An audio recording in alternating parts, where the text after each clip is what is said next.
My mother had even spoken about it on several occasions, and I had tried my best to be the son that they never had, but I couldn't succeed. After I graduated from college and started living separately, I still tried to stay in touch with my parents because no matter what, they were still my family, and they were the only family that I had. I wasn't particularly close to my grandparents, and neither did I have any uncles or aunts who would be there for me, so I had accepted my fate that no matter how much they pushed me away, they were still my only family. Even if they did not seem very interested in keeping in touch with me, I still tried to maintain contact. Then, when I was around 23 years old, I started dating Scott. We had met at a concert and had an instant spark.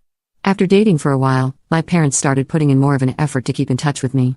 They would call me more often and ask me about my relationship and basically express more of an interest in my life.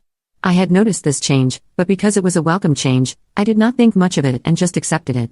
The longer I dated Scott, the more involved my parents became in my life, and after one point, it felt like we were all just one big happy family.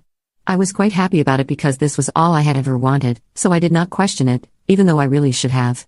Anyway, after a little over 2 years of dating, we got engaged and then married after having spent 3 years together.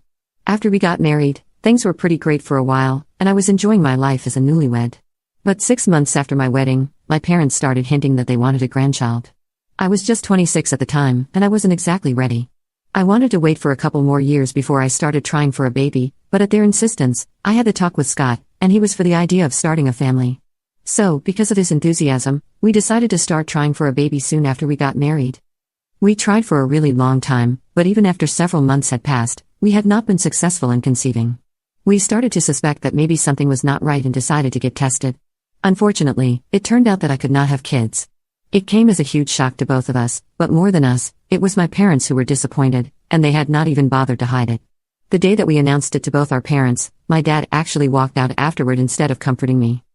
We decided to stop trying for a while, and Scott and I had a discussion about trying other ways, like medical treatments, but that would cost us a lot, and success during our first attempt was not even guaranteed. So, we had to put our plans of starting a family on hold for a while until we had made more money and would be able to afford several rounds of it.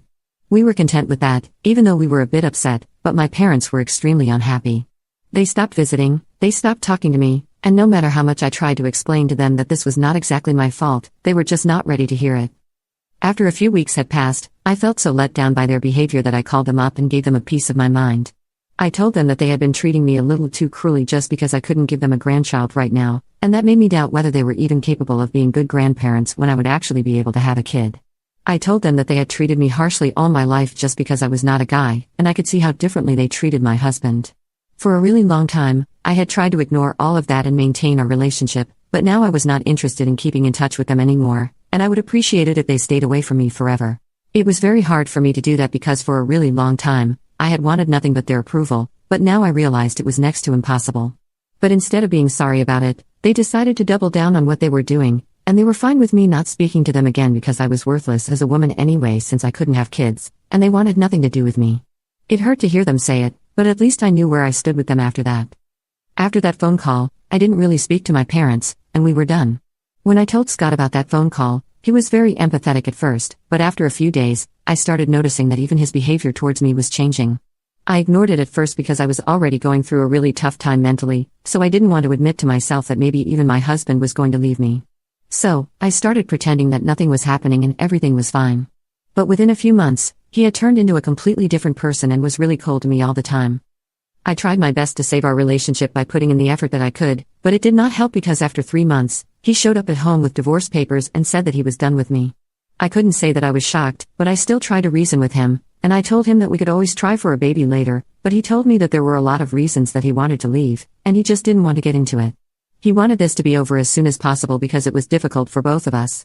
The divorce took almost 7 months to be finalized, and those were the toughest of my life so far. I was completely on my own, and I had really broken down. To make matters worse, a couple of weeks after he told me that he wanted a divorce and had moved out, I found out from a few relatives that Scott was apparently living with my parents.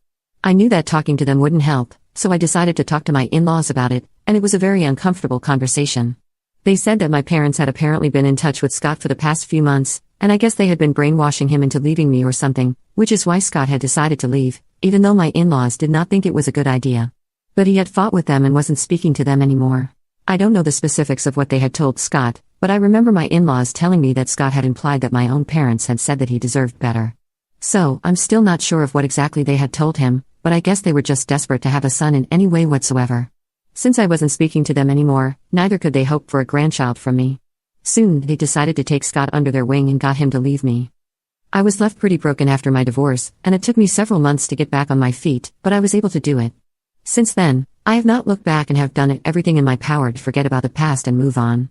After the divorce, I moved out of my house to the suburbs. I got a new job, changed my look and everything, and blocked my parents and Scott on social media.